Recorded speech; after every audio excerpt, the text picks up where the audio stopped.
Hello दोस्तों, good morning. आप सभी लोगों का बहुत बहुत स्वागत है।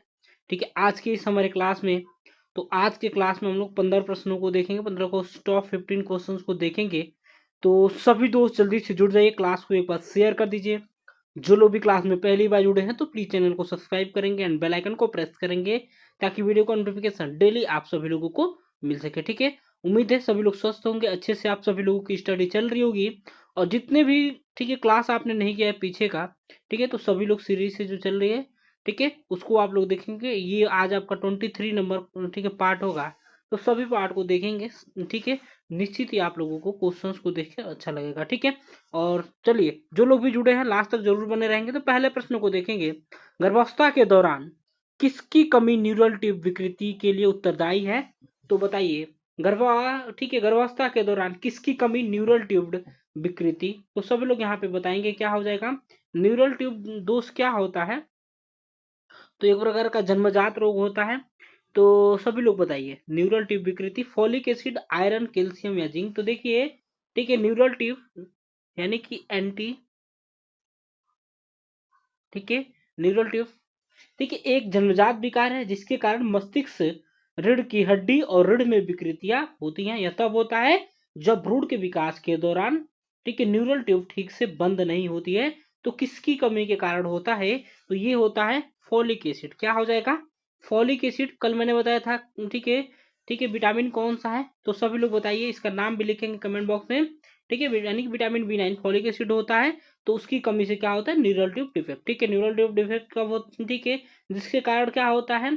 तो मस्तिष्क रीढ़ की हड्डी और रीढ़ में विकृतियां होती हैं, ध्यान रखना है। ठीक है, चलिए, तो ये विकार होती है ना, गर्भावस्था के पहले महीने में हो जाते हैं। इन विकारों की वजह से तंत्रिका क्षति, लकवा, ठीक है, सीखने में दिक्कत और मौत भी हो सकता है। ठीक है, चलिए तो आगे बढ़ेंगे हम लोग। फोलिक एसिड देखिए विटामिन B9 के नाम से जाना जाता है। यह विटामिन बी विटामिन है जो कि कोशिकाओं के विकास और वृद्धि के लिए जरूरी होता है। ध्यान रखिएगा क्या। तो फोलिक एसिड है, शरीर की डीएनए और आरएनए बनाने में मदद करता है। यह लाल रक्त कणिकाओं का निर्माण करने में मदद करता है। आगे बढ़िए, नेक्स्ट क्वेश्चन को देखिए। सेकंड नंबर बताइए, ब्रीच प्रेजेंटेशन से, ठीक है, एक्सटेंडेड आर्म सफलतापूर्वक डिलीवर किया जाता है। तो बताइए, ठीक है, माउसियले, सिमली वर्थ मेनुवलर, ठीक है, लव सेट मेनुअर, ठीक है, बर्न मार्शल मेथड, इनमें से कोई नहीं। तो यहाँ पे क्या हो जाएगा? ब्रिज प्रेजेंटेशन का मतलब क्या होता है? तो एक बार सभी लोग जल्दी से क्लास को शेयर करिए। और जो लोग भी, ठीक है, क्लास को बाद में देखते हैं ना, तो कमेंट बॉक्स में अपना आंसर जरूर किया करें। और जो भी क्वेश्चन मैं कमेंट बॉक्स में पूछता हूँ तो इसका आंसर आप लोग बताया करिए कमेंट बॉक्स में, क्योंकि मैं, ठीक है, ऑफलाइन कमेंट भी जाके देखता हूँ। गर्भावस्था के दौरान बच्चे का सिर का जन्म, ठीक है, जन्म के समय योनि से बाहर न आकर पैर या नितंब से बाहर आता है, तो उसे बीज प्रेजेंटेशन कहा जाता है। देखिए, यह बीज प्रेजेंटेशन जो है ना, ठीक है, गर्भावस्था के आखिरी हफ्तों में होता है। यह पूर्ण अवधि के जन्मों से 3 से 4% मामलों में होता है। 3 से 4% मामलों में बस देखने को मिलता है ब्रिज प्रेजेंटेशन। तो इसका राइट आंसर क्या हो जाएगा? ऑप्शन बी होगा। ठीक है, क्या हो जाएगा? ऑप्शन बी हो जाएगा, लव सेट मेनुअर। ठीक है, लव सेट मेनुअर इसका राइट आंसर हो जाएगा जी। चलिए आगे बढ़ेंगे, नेक्स्ट क्वेश्चन को देखेंगे। बताएंगे, मार्क वेस्कुलरिटी के कारण पार्श्व योनि फोनिक से महसूस, ठीक है, बढ़ी हुई पल्सेशन है। तो बताइए कौन सा है? क्या कहा जाएगा? ओसियंडर चिन्ह कहा जाएगा, सर्विक्स का मृदु होना, हेगर चिन्ह या जैकमेयर चिन्ह। तो सभी लोग यहाँ पे जल्दी से बताएंगे दोस्तों, क्या हो जाएगा? सभी लोग आंसर करिए। तो यहाँ पे क्या हो जाएगा? ठीक है, क्या हो जाएगा? थर्ड का क्या होगा? ऑप्शन हो जाएगा, यानी कि ओसियंडर चिन्ह हो जाएगा। यानी कि मार्क्स वेस्कुलरिटी के कारण पार्श्व योनि फोनिक से महसूस, ठीक है, बढ़ी हुई पल्सेशन है, तो ओसियंडर चिन्ह उसे कहा जाता है। ठीक है, देखिए, चलिए, तो ये क्या होता है? तो एंड्रियास ओसियंडर एक, ठीक है, ईसाई रहस्यवादी थे। ठीक है, ओसियंडर जो थे क्या थे? तो ईसाई रहस्यवादी थे। उनका मानना था कि, ठीक है, मसीहा और परमेश्वर में वचन के बीच, ठीक है, ये देखिए थोड़ा सा अलग ही कुछ वे में जा रहा है। ठीक है, ओसियंडर चिन्ह। तो आगे बढ़िए, यहाँ पे क्या हो जाएगा? ओसियंडर चिन्ह हो जाएगा।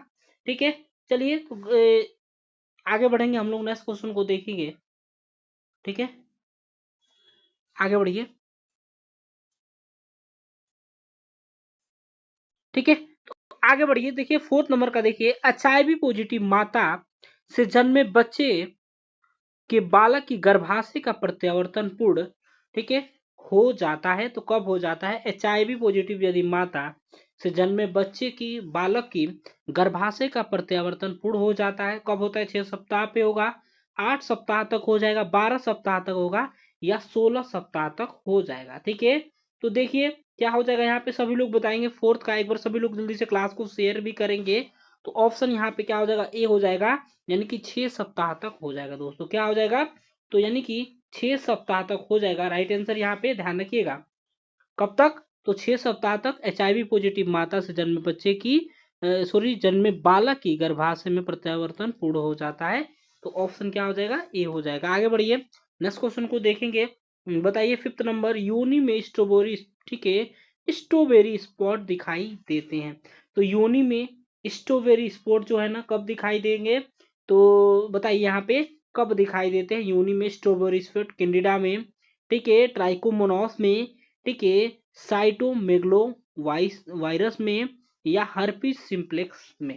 तो यहाँ पे क्या हो जाएगा? सभी लोग जल्दी से बताएंगे। ठीक है, यानी कि देखिए योनि में स्ट्रॉबेरी रंग, यानी कि धब्बे दिखने की कई वजह हो सकते हैं। ठीक है, यानी कि देखिए कैसे दिखाई देगा? तो गर्भाशय ग्रीवा पर स्ट्रॉबेरी जैसी आकृति दिखने पर ट्राइकोमोनियासिस संक्रमण का संदेह हो सकता है। किसका हो सकता है? तो यहाँ पे क्या हो जाएगा? बिल्कुल ऑप्शन बी हो जाएगा, यानी कि ट्राइकोमोनास में हो जाएगा, ट्राइकोमोनास में दिखाई देगा। और भी कई सारे कारण होते हैं, जैसे कि गर्भाशय ग्रीवा की सतह पर छोटे छोटे लाल धब्बे पड़ने पर इससे स्ट्रॉबेरी गर्भाशय ग्रीवा कहते हैं। योनि की दीवारें सूजी हुई हो सकती हैं और गंभीर मामलों में स्ट्रॉबेरी रंग की हो सकती है। यहाँ पे ध्यान रखिएगा। ठीक है, तो देखिए ये क्या होता है? ट्राइकोमोनोस, ठीक है, बिजनेस संक्रमण क्या होता है? तो इसमें क्या होता है? गर्भाशय ग्रीवा पर स्ट्रॉबेरी जैसी आकृति दिखाई देगी। योनि स्राव विश्लेषण और, ठीक है, स्पेकुलम जांच कराना चाहिए इसमें। ठीक है, तो इसमें स्पेकुलम जांच, ट्राइकोमोनास हो जाएगा यहाँ पे एक प्रकार का यौन संचारी संक्रमण है। ध्यान रखिए क्या है? एक प्रकार का यौन संचारी संक्रमण है। यह एक छोटे परजीवी के कारण होता है। ध्यान रखिएगा, यह छोटे परजीवी के कारण होगा। यह संक्रमण जननांगों, मूत्रमार्ग और, ठीक है, प्रोस्टेट को प्रभावित कर सकता है। ठीक है, चलिए तो यहाँ पे आगे बढ़ेंगे हम लोग। नेक्स्ट क्वेश्चन को कैंडिडा के बारे में देखेंगे। एक तरह का ईस्ट है जो कि त्वचा, योनि और पाचन तंत्र में पाया जाता है। ठीक है, ठीक है, कहाँ पे पाया जाएगा कैंडिडा? तो त्वचा, योनि और पाचन तंत्र में पाया जाएगा। ठीक है, चलिए तो एक प्रकार का देखिए क्या है, साइटोमेगालो वायरस, ठीक है, क्या है? तो हर्पी वीरसोल क्रम में, ठीक है, हर्पी वीरसोल परिवार का एक प्रकार का एक वायरस है ये। ठीक है, ध्यान रखिएगा। और हर्पिस सिंप्लेक्स के बारे में देखिएगा, एक प्रकार का वायरस है। यह वायरस कई तरह के लक्षण पैदा कर सकता है, जैसे कि क्या होगा? तो होठों पे छाले आ जाएंगे, इसमें जननांगों पर घाव होगा, मस्तिष्क और रीढ़ की हड्डियों में सूजन और आंखों में घाव हो जाएगा। ठीक है, तो ध्यान रखना है यहाँ पे। आगे बढ़िए, नेक्स्ट क्वेश्चन को देखेंगे। 6 नंबर, मनुष्य में अंडाणु का निषेचन होता है। तो सभी लोग जल्दी से यहाँ पे बताएंगे, मनुष्य में अंडाणु का निषेचन होता है। ठीक है, कहाँ पे होता है? सभी लोग जल्दी से बता दीजिए। मनुष्य में अंडाणु का निषेचन कहाँ पे होगा? योनि में होगा, योनि मुख में, अंडाशय में, फलोपियन नलिका में। ठीक है, तो अंडाणु का निषेचन कहाँ पे होता है?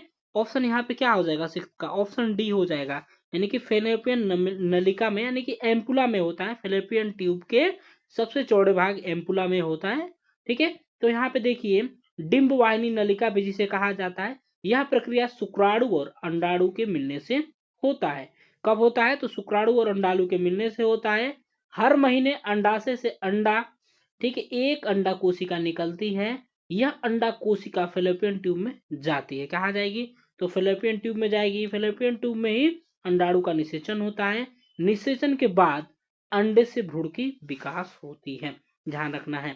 ठीक है, ये सारी चीज समझ में आ गया फ्लोपियन नलिका के बारे में। ठीक है, तो आगे बढ़िए, नेक्स्ट क्वेश्चन को देखेंगे। आसान क्वेश्चन था ये आप लोगों के लिए, काफी बार आपने पढ़ा हुआ है। मासिक धर्म का स्थायी समाप्ति, तो ये क्वेश्चन मैंने आप लोगों को बताया था। ठीक है, क्या कहा जाता है? ठीक है, बताइए सभी लोग जल्दी से बताइए क्या हो जाएगा? क्या कहा जाता है? तो ये क्वेश्चन मैंने आप लोगों को बताया भी था। ठीक है, स्थायी समाप्ति क्या कहलाता है? तो रजोनिवृत्ति कहलाता है।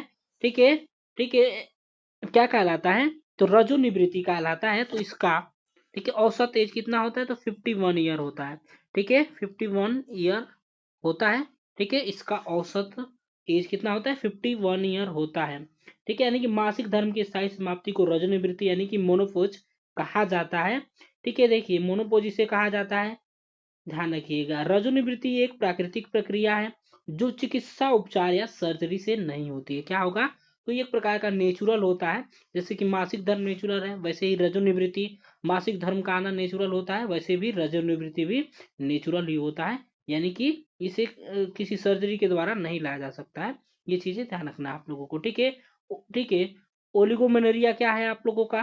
तो एक तरह का असामान्य मासिक धर्म होता है। इसमें मासिक धर्म अनियमित रूप से होता है। ठीक है, ओलिगोनोरिया में क्या होता है? तो ठीक है, ओलिगो मेनोरिया में क्या होता है? तो असामान्य। इसमें क्या होता है? तो मासिक धर्म जो है ना, ठीक है, मासिक धर्म क्या आएगा? तो अनियमित रूप से आएगा, यानी कि एक टाइम पे नहीं आएगा। चलिए, तो आगे बढ़िए, हम लोग नेक्स्ट क्वेश्चन को देखेंगे। 8 नंबर बताइए क्या हो जाएगा? 8 नंबर, उप स्वास्थ्य केंद्र पर कार्यरत महिला स्वास्थ्यकर्ता द्वारा संपादित की जाने वाली गतिविधियों का सुपरविजन कौन करता है? तो सभी लोग बताइए। जीएनएम, ठीक है, जनरल मिडवाइफ नर्स, ठीक है, या एलएचबी, या नर्स वार्ड, या डॉक्टर। तो कौन करता है यहाँ पे? तो यहाँ पे क्या हो जाएगा? कौन करता है? तो ऑप्शन बी आप लोगों का राइट आंसर हो जाएगा, यानी कि एलएचबी करता है। यानी कि उप स्वास्थ्य केंद्र पर कार्यरत महिलाओं स्वास्थ्यकर्ताओं के द्वारा संपादित की जाने वाली गतिविधियों का सुपरविजन, देखभाल कौन करता है? तो एलएचबी के द्वारा किया जाता है जी। ठीक है, ध्यान रखिएगा। ठीक है, आगे बढ़े हम लोग, नेक्स्ट क्वेश्चन को देखेंगे। अगला प्रश्न बताइए, 9th नंबर बताएंगे। उप स्वास्थ्य केंद्र पर, ठीक है, ठीक है, यहाँ पे बताइए, उप स्वास्थ्य केंद्र पर एनएम के द्वारा गर्भवती महिलाओं को आयरन फोलिक एसिड की गोलियों का वितरण किया जाता है। निःशुल्क होता है, यह सस्ती दर पर होता है, महंगे दर पे होता है, या केवल, ठीक है, बीपीएल महिलाओं को निःशुल्क होता है और शेष से शुल्क लिया जाता है? तो यहाँ पे बताएंगे क्या हो जाएगा। ठीक है, सभी लोग बताएंगे। जो उप स्वास्थ्य केंद्र पे एनएम के द्वारा आयरन फोलिक एसिड की गोलियां वितरण किया जाता है, तो आसान क्वेश्चन है आप लोगों के लिए, सभी लोग बताएंगे। 9th का क्या हो जाएगा? तो ऑप्शन ए हो जाएगा। ये जो गोलियां होती है ना, इसको निःशुल्क दिया जाता है। ठीक है, किस निःशुल्क, यानी कि फ्री में सबको दिया जाता है, ध्यान रखिएगा। चलिए आगे बढ़िए, बताएंगे एक उप स्वास्थ्य केंद्र पर एनएम के द्वारा कौन सा टीका लगाया जाता है? उप स्वास्थ्य केंद्र पर, ठीक है, बताइए सभी लोग जल्दी से, क्या हो जाएगा? उप स्वास्थ्य केंद्र पर एनएम के द्वारा कौन सा टीका लगाया जाता है? बीसीजी, ठीक है, बीसीजी यानी कि बेसिलस क्लेमेटगुरिन लगाया जाता है, पेंटावेलेंट, हेपेटाइटिस बी, या उपरोक्त सभी। तो यहाँ पे देखिए, जो सभी टीके को लगाया जाता है। एक बार सभी लोग जल्दी से क्लास को शेयर कर दीजिए दोस्तों। एक बार क्लास को दोस्तों में जल्दी से आप लोग शेयर करेंगे और बताइए यहाँ पे एक उप स्वास्थ्य केंद्र पर एनएम के द्वारा, ठीक है, कौन कौन सा टीका? बीसीजी यानी कि बेसिलस क्लेमेट, ठीक है, गुरिन दिया जाता है, एंड पेंटावेलेंट भी दिया जाता है, ठीक है, हेपेटाइटिस बी भी दिया जाता है। तो चलिए सभी को समझते हैं एक बार। ठीक है, ठीक है, बीसीजी जो है मूत्राशय कैंसर के लिए उपचार या किसी व्यावसायिक परामर्श के फर्म से भी हो सकता है। देखिए, यह माइक्रोबैक्टीरियम बेसिलस जीवाणु का एक कमजोर रूप है जिसका उपयोग टीबी की रोकथाम के लिए किया जाता है। ठीक है, बीसीजी। पेंटावेलेंट को देखेंगे, एक संयुक्त टीका है जो 5 बीमारियों से बचाता है। यह टीका डिप्थीरिया, टिटनस, पर्ट्यूसिस, काली खांसी, पर्ट्यूसिस जिसे काली खांसी भी कहा जाता है, और हेपेटाइटिस बी, या ठीक है, और किसको? तो हेमोफिलस इन्फ्लुएंजा टाइप बी से सुरक्षा प्रदान करता है। यह टीका बच्चों को लगाया जाता है। यह टीका अंतः पेशी में लगाया जाता है जी। ठीक है, हेपेटाइटिस बी के बारे में देखिए।